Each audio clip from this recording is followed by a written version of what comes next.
दोस्तों, एक बार एक नवयुवक ने आत्मबोध करने के लिए महात्मा बुद्ध से दीक्षा ली। उसने दीक्षा तो ले ली, लेकिन कई दिन बीतने पर भी उसे आत्मबोध नहीं हुआ। प्रतिदिन वो बुद्ध के उपदेश सुन सुनकर बोर होने लगा। आखिर एक दिन उसने सोचा कि ये सब पागल हैं जो बार बार उन्हीं उपदेशों को सुनते रहते हैं, इससे कोई ज्ञान प्राप्ति नहीं होनी। आखिर उसके सब्र का बांध टूट ही गया और वह तथागत के पास गया और बोला, भगवान, आप मुझे परम ज्ञान दे सकते हैं तो बताइए, अन्यथा मैं यह सब छोड़ रहा हूँ। बुद्ध ने कहा, जरूर छोड़ देना, लेकिन जाते जाते एक कहानी सुनते जाओ। तब महात्मा बुद्ध ने कहानी सुनानी शुरू की। एक बार की बात है, किसी नगर में दो धनी सेठ रहते थे। दोनों ही के पास अतुल्य धन वैभव था। दूर दूर तक दूसरे नगर में उनकी संपन्नता के किस्से मशहूर थे। अपने अपार धन वैभव को लेकर उन दोनों में आपस में होड़ लगी रहती थी। वो अक्सर बाजार में ही मिलते थे। एक दिन पहला सेठ पहली बार दूसरे सेठ के घर गया तो उसने देखा कि दूसरा सेठ एक विशाल और सुंदर 3 मंजिले मकान में रहता था, जबकि पहले सेठ का मकान इससे कम सुंदर और 2 मंजिला ही था। उस नगर में सेठ का 3 मंजिला मकान चारों दिशाओं में कहीं से भी देखा जा सकता था। यह आलीशान मकान देखकर पहले सेठ को बड़ा अचंभा हुआ। वह खुद को दूसरे सेठ से छोटा महसूस करने लगा। उसके अहंकार को बड़ी ठेस लगी। विचार ने इच्छा का रूप लिया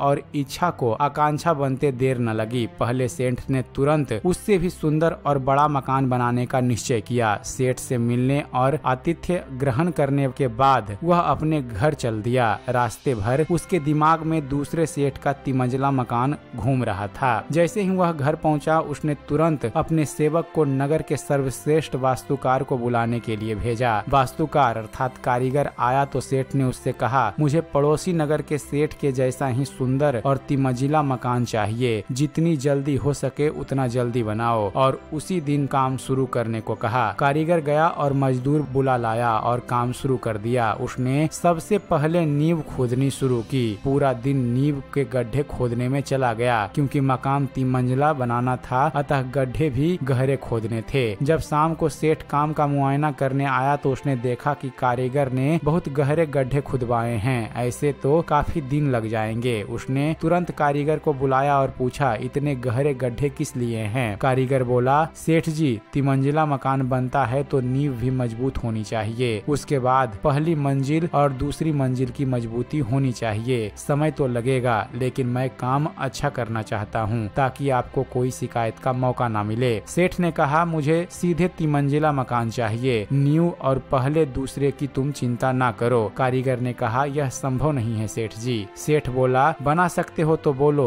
वरना मैं कोई और दूसरा कारीगर देखता हूँ। कारीगर ने कहा, सेठ जी, नींव के गड्ढे गहरे खोदे बिना मैं ये 3 मंजिला मकान नहीं बना सकता। आप चाहे तो दूसरा कारीगर देख लीजिए। सेठ ने नाराज होकर कहा, ठीक है, तुम जाओ, मैं कोई दूसरा देख लूंगा। इतना सुनते ही वह कारीगर काम छोड़कर चला गया। अब महात्मा बुद्ध उस शिष्य से पूछा, क्या उस सेठ का 3 मंजिला मकान किसी कारीगर ने बनाया होगा? तब शिष्य बोला, हे भगवान, वो सेठ मूर्ख है। उसे इतना भी नहीं पता कि बिना गहरी और मजबूत नींव के भी कोई मकान बनाया जा सकता है भला। तब बुद्ध बोले, हाँ, वो सेठ तो मूर्ख है ही, लेकिन मुझे वैसा ही एक सेठ मेरे सामने बैठा दिखाई दे रहा है, जो मुझसे गुण, कर्म, स्वभाव की मजबूत नींव बनाए बिना ही परम ज्ञान की 3री मंजिल बनाने का आग्रह कर रहा है। इतना सुनते ही शिष्य बुद्ध के चरणों में गिर पड़ा। तो दोस्तों, यह थी महात्मा बुद्ध के उपदेश से जुड़ी हुई कहानी। उम्मीद करते हैं फ्रेंड्स, आप सभी को हमारा ये वीडियो पसंद आया होगा। अगर वीडियो पसंद आया हो तो वीडियो को लाइक और शेयर करना न भूलिएगा। और दोस्तों, ऐसे ही धर्म और इतिहास से जुड़े हुए ज्ञानवर्धक वीडियो देखते रहने के लिए आप हमारे इस चैनल ज्ञान मंथन को सब्सक्राइब करना न भूलिएगा। आप हमारे चैनल को सब्सक्राइब कीजिए और देखते रहिए, जानते रहिए। धन्यवाद। जय हिंद।